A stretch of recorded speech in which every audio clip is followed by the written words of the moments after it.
Hello, everybody. Welcome to another episode of Where Work Meets Life. I'm Dr. Laura, and I'm here with Kirkland Shave, the program creator and co-owner of Mountain Trek, which is also my podcast sponsor. And today's episode is called Avoiding Binge or Bust: How to Balance Our Health in Social and Work Situations. So you will have seen and heard from Kirk in a previous episode. This is our second episode together, but I'm going to reintroduce a little bit about Kirkland Shave. I had the opportunity to go to Mountain Trek and to work with him as a coach, and he is absolutely amazing when it comes to all aspects of health. He's up to date on the latest science and has the lived experience of helping hundreds of Mountain Trek guests to develop and catapult their health to the next level. Maybe catapult's too intensive a word. But Kirk is a certified life coach, a former park ranger, and a lifelong practitioner of balanced health. He's a motivator, and I've seen and experienced that firsthand. He challenges and inspires people to do more than they ever thought possible with their health and well-being. He holds a deep-rooted comprehension of the vastly interconnected human mind, body, and spirit. So, without further ado, welcome back to the podcast, Kirk. Thank you, Laura. I'm excited to be with you again. Wonderful. So, we're going to have an honest discussion about my life post Mountain Trek and something that I think my podcast guests, many of them will be able to relate to. And what that's about is whenever we're trying to work on our health, we're trying to up-level our health. Maybe we're working on our healthy eating or more exercise. What can happen in life is we get really busy. And with my career, I always have business lunches, business trips, conferences, and I tend to fall off the wagon. And I went to an amazing conference, and it was in the end of July. It was called the National Speakers Association. And I was just surrounded by amazing food and drinks and, late nights and not enough sleep. And what happened is I fell off my health wagon. And I want to talk about that honestly with Kirk and get some help and coaching and advice around what happens when you fall off the wagon and how to get back up on that health journey again. So why don't we start, Kirk, with you, asking me some questions and giving me your insights that our guests can learn from. That'd be wonderful. Thanks, Laura. I want to talk about the wagon first. Um, a lot of our program, as you recall, is about mindfulness. And if we're falling off the wagon, that's typically sort of unconsciously we're kind of sidelined by something unexpected. We're caught off guard, and so we aren't able to follow our plans or our hopes, and we get derailed. If we are in our conscious place and we're paying attention, we know we're going to a conference, for example, or we're going out for a luncheon meeting, and we know before we go there that the situation might be not as healthy as we would want it to be in the ideal sense. We can then take a conscious choice to go along with what's happening and then just get back on track the next day or do something better for ourselves after the luncheon to just compensate. But it's so easy when that binge and bust title that you used, it's so easy that if we get knocked off track, then we judge ourselves and we think that we're not doing well enough, we're not good enough. And then it's easy from that place, sort of a negative bias, really, to then make other decisions to not stay on track. So I would like to bring the thought that if you were going to go do something that you think could be off the track you want to be on, bring your consciousness to it. And then be kind to yourself and say, hey, this lunch is going to be at this kind of restaurant. It's not likely that I can eat the kind of salads and protein that I usually do for lunch. And so I'm just going to let this lunch go and pick up my health focused lunch later in the week. That way I don't have to berate myself for kind of losing it. Does that make sense? Yeah, it does. And I find I get hard on myself for not following plan and for, getting carried away. So I know we talked about this before, but how does being hard on yourself actually impact your health and your body? Well, it's going to create stress first and foremost. And it's going to create anxious thinking, which is typically from a negative bias, fear of the future that, okay, I've blown this lunch or this weekend at this conference, then I'm going to be off track. I might as well just give up. So it can lead us down the self-critical point first, and then from that self-critical point, depending on our childhood and the programs we have around self-criticism or others criticizing us, it can completely deflate us, take away our self-empowerment, and then we kind of just give up. And that's that binge and bust swing that typically happens with diets and intense physical exercise regimens that people sign up for. So at Mountain Trek, we're really careful to take a very conscious and um, incremental view at health. So many of our guests come to the end of the week and say, I'm going to do 10 things when I get home. But we know they work 12 to 15-hour days. And there's no way that they have the time for those 10 things to happen. So we say, how about you pick your top two? And then for the frequency of them, how about instead of thinking you're going to do it 7 days a week or 5 days a week, even, how about if you ask yourself, what can you truly, honestly do without overstressing yourself that would be successful? And maybe it drops down to three. And so for 3 times a week, they do this behavior, this action to work towards making it a lifestyle habit. And then once it's a habit, maybe in 3 or 4 weeks or 5 weeks, then they increase the frequency to four. And so they take that step by step incremental approach. The other thing that we offer in our habit formation class that you attended is that if you could use Sunday evening to pre-plan your week, so you know in advance in your calendar, okay, I've got this luncheon date with these people on Tuesday, and I've got to go to this conference Thursday and Friday. I'm going to be traveling through airports. I'm going to be eating at restaurants. What can I do this week to work around that? Maybe when I get home on the weekend, when I have more control of the activities that I want to do for my health, I get back on track. We could say back on the wagon, but we're consciously choosing to make this so that 3 days out of this week, I'm not going to worry and pressure myself to be perfect. But I'm going to make my weekend the days I pick those activities back up.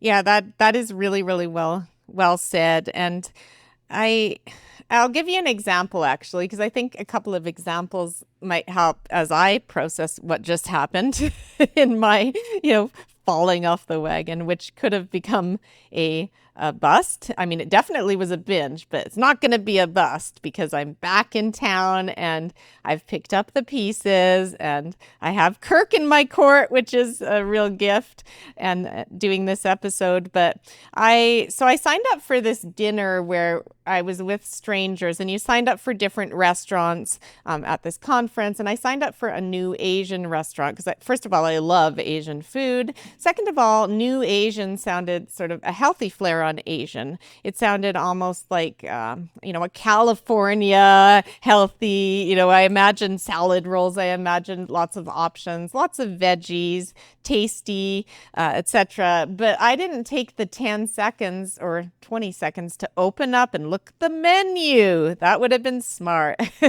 But I was moving at Dr. Laura 150 miles an hour speed, and I just signed up, and here we go. And then we got to this restaurant. It was clear. It was a deep fried type of restaurant. And our amazing organizer, who was a lovely human being from Arizona, she said, do you want to we'll tell the chef just to bring us the best things and we won't even have to think. And I said, yes, because I'm a collaborator, I'm a people pleaser, and I just love social situations, and I don't want to be the one who's arguing with things or so. Oh yeah, no, that sounds great, and we'll get a bottle of wine too, just to complement the Asian food. Yeah, so I was having wine, which I'm a social drinker, and we're having wine, and then one deep fried thing comes out. You can't even recognize what's in it. It's so deep fried. One after the other, after the other. There was rarely a vegetable in sight. Everything was intensely deep fried. There were egg rolls and spring rolls that were so thick. It was unbelievable. So I was just caught in this. It was almost like this cholesterol attack. It was the attack of the fried items, and they kept coming. And we were laughing about it because they said, pay $20 each, and then we'll bring you whatever off of our menu. They honestly did not stop bringing food until we said, you have to, we're good. We're good. We don't need any more food. It was insane. And I felt, oh my gosh, right? I felt, well, what have I just done? And this is so unhealthy and it's not good in so many ways. But who cares? I had a couple of glasses of wine. I feel, happy. So, I guess my question is about that situation. What could I have done differently, and what would I do post that situation to make sure that I don't go into a bust cycle? Well, I think contextualizing our life in what we do the most of matters the most, rather than the one-offs that we should be hard on ourselves about. Okay. So, in that week that that one meal, and maybe there's another one at the conference that you didn't have much control over, those 2 meals are not gonna be a deal breaker or a derailer for your whole life or make you give up having conscious focus on eating well. So I think it's really about us having a bit of grace for what comes up day to day in our life that is unexpected. That was an unexpected occurrence that you didn't really have control over. You were in a social situation that you um, didn't really know the people, so you're going along with what's happening. And it's not like you're giving over power to do this or personal empowerment. It's more like, can I be in the flow with this and enjoy what I can of it, not be critical about it or myself, and just let it go after it's happened. And then, like you say, get back on track tomorrow. And it doesn't mean now I have to eat salads for 3 days to compensate the cholesterol dinner that you had, but you just get back to normal, back to your program that you're setting for yourself, the frequencies and the activities you're choosing to habituate. So really, I think a lot of the self-judgment that we do for ourselves comes from our society. Our society is competitive. It's a capitalist focused society. So it's comparative and competitive. And so we're raised very young to strive for perfection and high levels of achievement in this society, and that builds even more criticalness to ourselves and to each other, unfortunately. And so, having a bit more grace to say, "Okay, this meal's out of my norm. I'm just going to go along with it, have a little bit of fun. In fact, I'm going to have a glass of wine, and that's going to lower my resistance to make decisions slightly. And I'm just going to enjoy this evening without any negativity." Now, there's some philosophical beliefs out there from other cultures that would say if you get angst about what you're eating, you are going to be poisoning yourself. You can eat anything in the world if your attitude is open and gracious, with gratitude, and you're present and you bring enjoyment into it. You savor it and you just be in that moment with it. Then the food will move through our digestive system in a way that's going to be positive rather than we go in and go, oh no, not one more fried thing. Oh, that's not even cauliflower. It looks like a giant shrimp. And and then we just get all of these negative thoughts whirling around while we're in the situation, and that is not going to help anything. Right. And I want to just pause on that word grace. So, grace growing up, grace was what we said around the kitchen table before meals. Grace was a mindless, series of words that I could say now, bless us our Lord, and these are the gifts, which are, right? But what does grace actually mean? And what does it look like when I have grace towards Laura? I don't hold the strict Christian perspective when use the word grace. For me, grace is a sense of spaciousness. Grace is a allowance. Grace, and for me, allowance is the greatest quality of love. So that sense of self-love that I can allow without being critical, judgmental, and um, yeah, negative, basically. Because we don't have control in our lives. We think we do. You didn't have any idea you're gonna end up at that kind of restaurant, and that the group would decide to just let the kitchen bring whatever they brought. You thought you could kind of pick and choose things that would be along the stream that you're creating for yourself in terms of healthful eating. But giving ourselves grace just means, "Okay, I'm in this situation. I'm just going to allow it to flow. It's not going to be for the rest of my life. It's really only for an hour or two. And I can just give myself space and allowance for this to happen without getting uptight." That's beautiful. And the word compassion comes to mind. So, compassion for my inner child, compassion for the imperfect, compassion for I make mistakes. I'm human. I'm vulnerable. I'm not far from perfect. And I'm always learning. I'm always evolving, rather than perfect in my health. I'm with you on that. So, yes, I think grace includes compassion, forgiveness for self and others, allowance, and spaciousness. Okay, no, this is really, really helpful. And let's talk for a moment about drinking. And I'm a social drinker. I've always, I guess, been a life of the party type of person. I can imagine you are, Laura. Yeah, and it's been a fun role, and it's been a role where I can rally others to have fun. I've been doing it since my teens, but as I inch dangerously towards 50, or excitedly towards 50, I find that it just is harder on my sleep. It's harder on my recovery. And so there was this VIP, or it's sort of suite at the hotel that I stumbled into, I was brought into, and it's this group that likes to have drinks late at night, and they have a suite and a bar and a beautiful network of people who are heavy hitters in the speaking industry and really good connections for me as a professional speaker. So I was brought up into this vortex of, oh, these are my people. They're interesting, they're fun, they're dynamic, and now I'm part of their club. I paid to get into their club, and they do a lot of charitable work. They've raised $1 million towards charity in the number of years that they've had this initiative. So I really admire that. Have fun, be generous, make an impact on the world. So I end up going up to this VIP suite more than once and felt like garbage both days. It was actually 2 nights that I really was partaking in that suite until the wee hours. Felt like garbage the next days. And I guess I just want some advice on how I can better navigate. I can still be the fun Dr. Laura, but I don't need to be the excessive party animal Dr. Laura as I get to my ripe age of 50. I think that you would be infectiously interesting without any alcohol at any gathering. Oh, that's so nice of you to say. Thank you.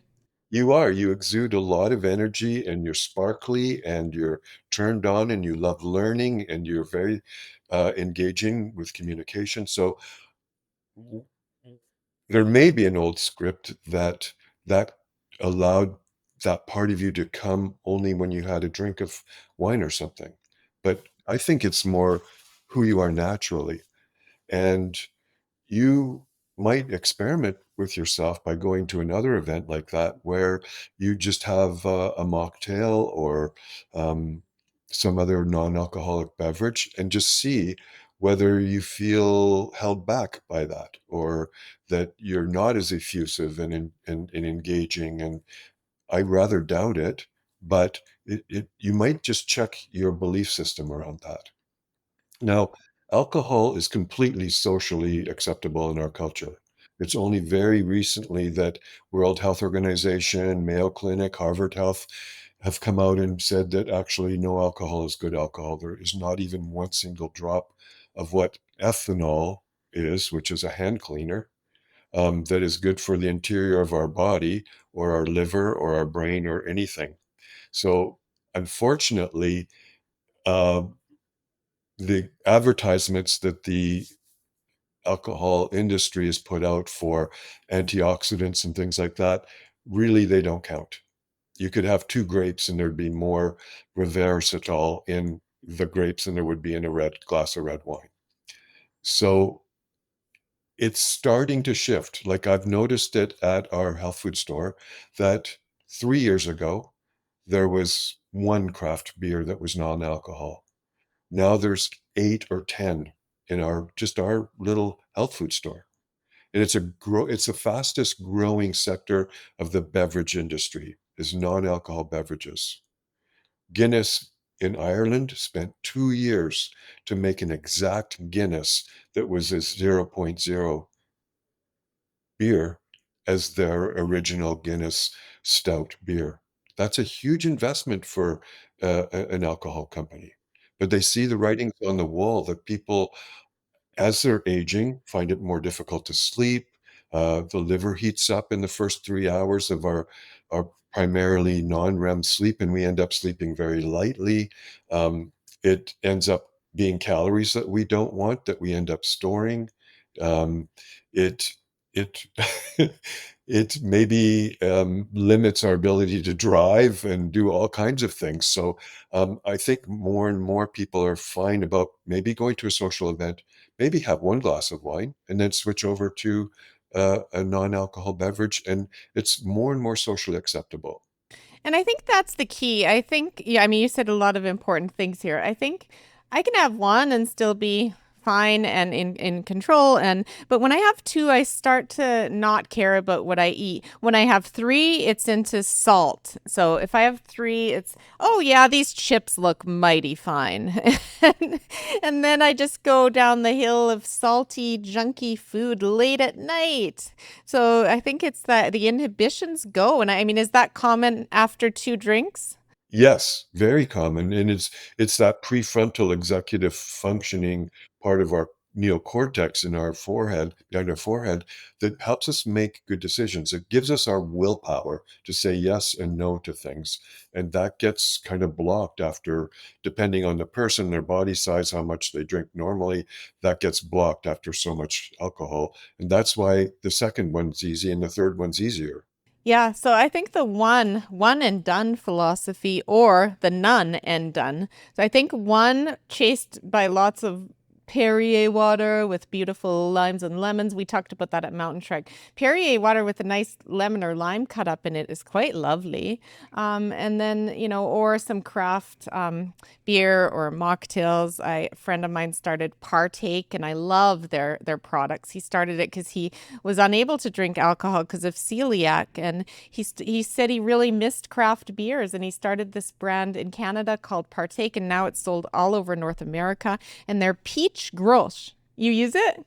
Yeah. So Ted, he started that, and real entrepreneurial spirit there. And I love his peach grosh. It's my favorite because, yeah, it's a nice sort of hint of peach, not sweet, and very refreshing, especially on ice. Think if I was in a social situation where I didn't feel completely secure. I'm meeting new people for the first time and I don't know. Um, I may be concerned that there's going to be some judgments of what I'm drinking in the engagements I'm making conversationally. I might go to the bartender and say, put that Perrier and lime in a gin and tonic glass. So there's a little bit of camouflaging going on so that while I'm carrying that around and introducing myself to people and having conversations, there's no double look that I've got like a um, Shirley Temple with like maraschino cherries and umbrellas sticking out of this big glass that's going to make me look, could potentially raise an eyebrow and limit that engagement. Do you follow what I'm saying? 100% controlled camouflage. I love it. Yes.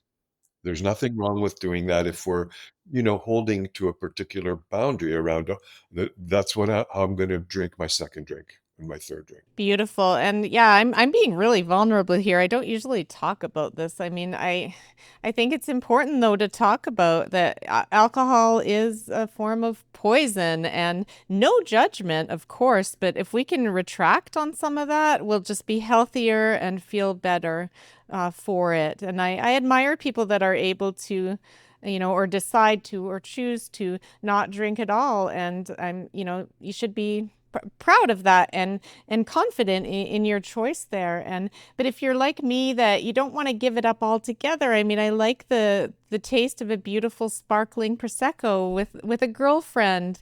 I like toasting with a stemmed glass. I think it's about how you can be the one and done philosophy and try out this other way of the controlled camouflage at events and parties. And I think that's wonderful advice, Kirk. And I think each of us is different. Some people can do one glass of wine a week, or they can stop at one at an event, or others can't. I couldn't. I had to stop altogether 7 years ago. Oh, did you? Yes, because I used it as a reward, and I grew up with my father who came home from work every day, always having his beer and the newspaper, and he had his alone time. No one could go bother him. And so I witnessed that, okay, at the end of the workday, this is what you get to do. And so most of my work career was that. I would come home and have a beer, and it was like my reward for output for the day. And I realized that it wasn't serving my sleep as I got older, and it wasn't serving my health. And when I stopped, I had tried going, 30 days without, and, those months where we don't drink and, or only drinking on the weekend. But truly, for me, I had to just say no. And I've never looked back, and I've never felt better. And for me, I like being sober at night because then I can have another life. Because what I noticed when I had maybe 2 beers, like you just mentioned, I would do soft things like watch Netflix or not really be creative or learn in the evenings. But now that I'm have no influence on my brain, I have much more productivity and enjoyment in my life after work, outside of work. Wonderful. That is just so, yeah, inspiring to hear. And I know you told me a story, if you're willing to share, about how when you had that uh, being swept away into a social event, I thought that was quite a good story. That the Kirk that I know, that would never happen to. You seem so in control and so health conscious. And to hear that you also struggled with that social drinking pressure just really helped me. Are you willing to share that? Sure.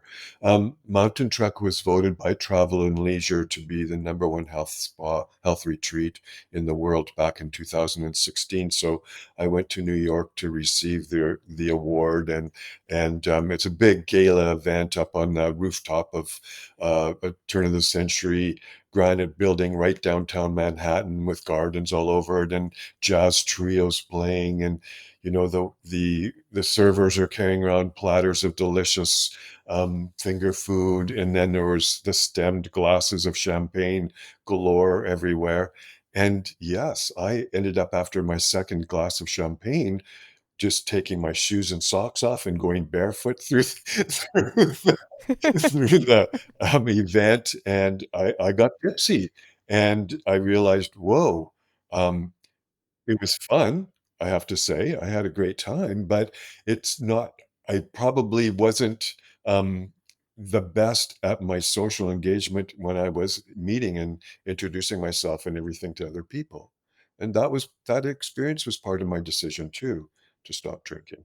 Wow, that is powerful and really vulnerable to share. Yeah, thank you for sharing that. Well, I don't feel alone in this, and you aren't either, Laura. This is because it is so socially, accepted and condoned in our society. I think there's many, many people that well, I know there's with the thousands of people that have come through Mountain Trek, many, many of them say that they come actually take a break of alcohol. They come because It's just so easy to make it a day-to-day thing, and they want to take a break from that. They know it's not in their best interest. Well, first, congratulations on that award. That is an amazing achievement for Mountain Trek, and I'm not surprised. Second, I had 11 other people in my cohort at my week at Mountain Trek, and we didn't have a drop of alcohol, obviously, and I was able to cultivate really great relationships without the alcohol. Did I miss it? Yes, I missed it. But was I able to really be in a present state, have fun, have laughs, and make some lifelong friends? Yes, I mean I was without the alcohol. Because you were just naturally you. It was totally fine. It was. So And it's interesting, a lot of people say when they come for a retreat like that for a week without alcohol, that when it's out of sight and out of mind, it's not quite so bad. It's like when we come home at the end of the day and we've had decision fatigue and we haven't maybe been eating enough through the day and we're just baked and done. We don't have willpower for anything. But there on the counter is the wine rack. It's just so easy. So sometimes if we're going to minimize something like that in our life, we have to adjust our environment. Maybe we don't make that out in front that we see as soon as we walk in the door, and we start to build other things that can give us the same feel-good hormones as a glass of wine and some guacamole and chips, some activities that give us those serotonin, oxytocin, dopamine feel-good moments, and use that as a substitute, like an alternative to going right into happy hour. I love that. So your happy hour could be an hour in the garden, gardening if that's what brings you joy. Could be a walk. 20 minutes, actually. Science has shown that 20 minutes of doing something creative, or 20 minutes of going into the garden, or 20 minutes of walking in nature with your senses open and aware, or 20 minutes of doing something in flow state. Um, all of those things will lower cortisol, actually, which the wine doesn't do, plus give you the same feel-good hormones. Beautiful. And I've been doing that more since Mountain Trek. So before, the Laura would always need to have a headset and listening to something, a podcast, an audiobook. I'm always stimulating the mind, learning. And then lately, I've been walking the dog without that and really noticing there's these beautiful roses and in my area that grow in the wild. There's a wild ravine behind our home, and it's nice to see. Oh, there's lilacs. Oh, the lilacs are gone, but now there's roses. Oh, those are gone, but now there's this or that. And there's this beautiful sage growing, and the sage smells so fragrant and earthy, and just you're able to connect, and it's just really powerful. Because I think before I just didn't want to get in my brain because it was full of, like, of thoughts, and now I'm not as afraid of that. I'm actually feeling like that space, that white space, or that the quiet is really liberating is the word. Absolutely. Yeah, it brings peace and tranquility, those qualities that are rare in our busy world.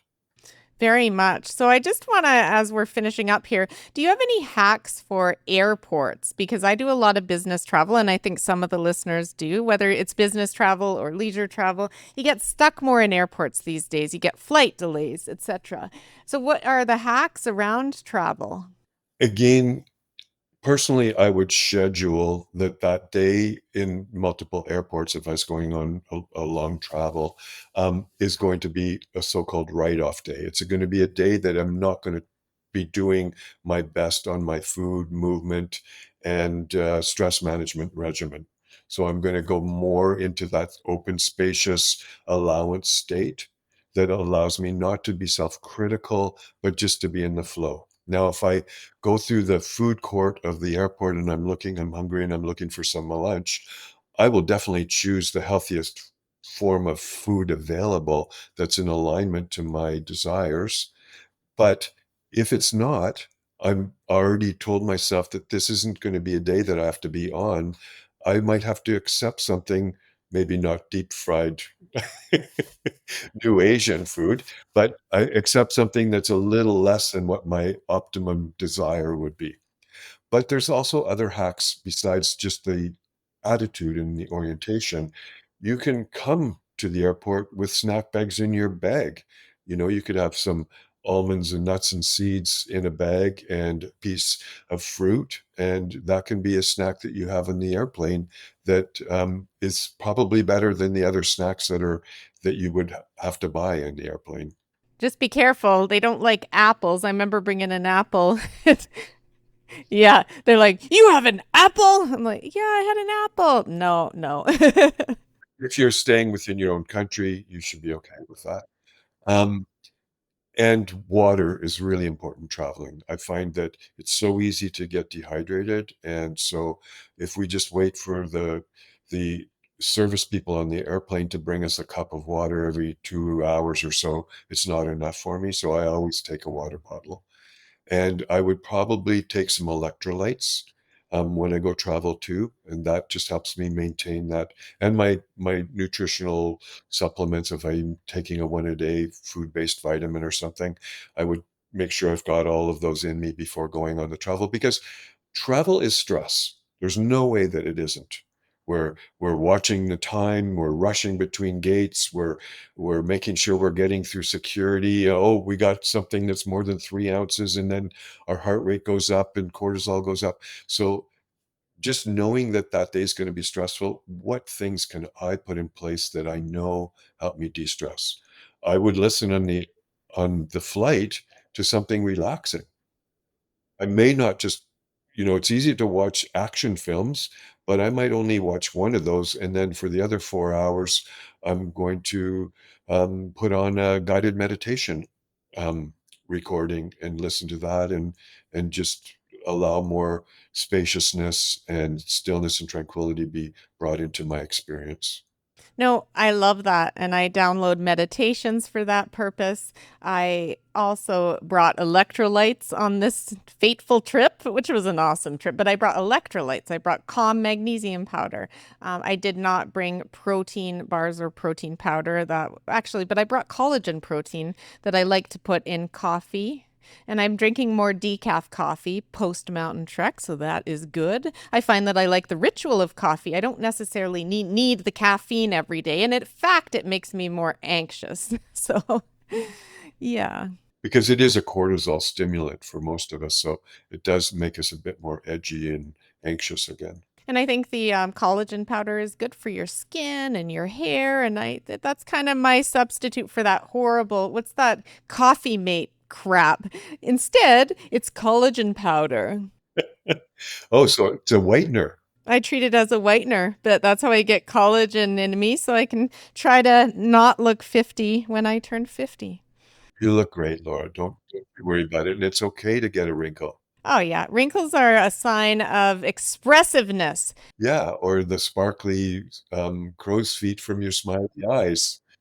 Okay, well, I think we've covered a lot of ground. We've both been vulnerable here. I hope this helps people know that everyone is, on the different health journeys, and we got to get away from the binge or bust cycles. It's okay to falter. It's okay to make mistakes. Be kind to yourself. Show yourself grace, compassion, and love. And I hope that you've gotten a few nuggets and hacks for how to handle your health in tricky work and social situations. Thank you, Kirk, for all your wisdom and support in my health journey. Pleasure, Laura. Lovely to be with you again. You as well. I hope you stay well. Thank you for tuning in to Where Work Meets Life. If you found this content valuable, please rate, review, and share with others who may benefit. If you're struggling in your work life and need support, I offer coaching sessions. You can book a complimentary consult on my website. I'm also a passionate keynote speaker and would love to discuss your professional speaking needs. Visit my website, drlaura.live, to sign up for my monthly e-newsletter filled with tips and resources to help you stay well.